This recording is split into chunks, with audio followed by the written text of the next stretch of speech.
Hello అండి. నమస్తే. నేను Lakshmi. Welcome to my channel Lakshmi శర్మక్. ఈ వీడియోలో ఎంతో టేస్టీగా ఉండే సీజన్ స్పెషల్ రెసిపీని చూపించబోతున్నాను. అదేనండి చింత చిగురు పప్పు. సీజన్ స్పెషల్ అని ఎందుకన్నాను అంటే ఈ సీజన్‌లోనే కదా మనకి చింత చిగురు దొరికేది. తర్వాత మనం కావాలన్నా మనకి చింత చిగురు దొరకదు. కాబట్టి చింత చిగురు పప్పుని ఎలా తయారు చేసుకోవాలో చూసేద్దాం. దానికంటే ముందు మీరు నా ఛానల్‌ని సబ్స్క్రైబ్ చేసుకోవడం మాత్రం మర్చిపోకండి. ముందైతే కందిపప్పుని ఉడకబెట్టుకోవాలి. నేనిక్కడ 1 గ్లాస్ కందిపప్పుకి 3 గ్లాసుల వాటర్ పోసి 5, 6 పచ్చిమిర్చి కూడా వేసుకొని కందిపప్పునైతే ఉడికించుకున్నాను.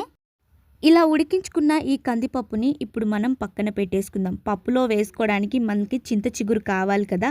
నేను తీసుకున్న ఈ చింత చిగురైతే చాలా లేతగా ఉందండి. ఈ సీజన్‌లో వచ్చిన చింత చిగురు అన్నమాట. చాలా అంటే చాలా లేతగా ఉంది. ఎప్పుడైనా గుర్తుపెట్టుకోండి, చింత చిగురు పప్పు చేసేటప్పుడు ఆకులు ముదరకుండా ఇలా లేతగానే ఉండాలి.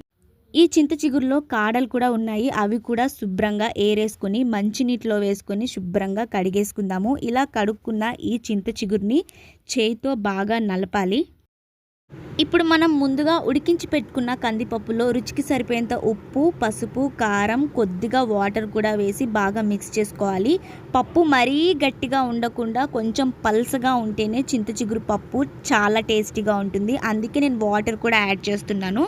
నేను ఇక్కడ చింత చిగురుని చేత్తో నలిపి పప్పులో వేసిన వీడియో అయితే మిస్ అయిందండి, ఏమనుకోకండి. అందుకని మళ్ళీ మీకోసం చింత చిగురు కొంచెం మిగిలుంటే అది పప్పులో వేసి మీకు చూపిస్తున్నాను.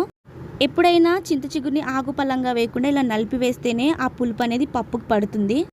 ఇప్పుడు తాలింపు కోసం కడాయిలో 2 టేబుల్ స్పూన్ల నూనె వేసుకొని నూనె కాగాక ఆవాలు, జీలకర్ర, వెల్లుల్లి రెబ్బలు, ఉల్లిపాయ ముక్కలతో పాటు ఎండుమిరపకాయలు అలాగే కరివేపాకు కూడా వేసుకొని ఈ తాలింపు బాగా వేగిన తర్వాత చివరగా కొంచెం కొత్తిమీర కూడా వేసి ముందుగా మనం ఉడికించి చింత చిగురు కలిపి పెట్టుకున్న పప్పును కూడా తాలింపులో వేసి ఒక్క 2 నిమిషాలు పప్పుకి అలా వేడి తగలనిస్తే గనక మనకి ఎంతో టేస్టీగా ఉండే కమ్మగా పుల్లగా ఉండే చింత చిగురు పప్పు రెడీ అయిపోతుంది.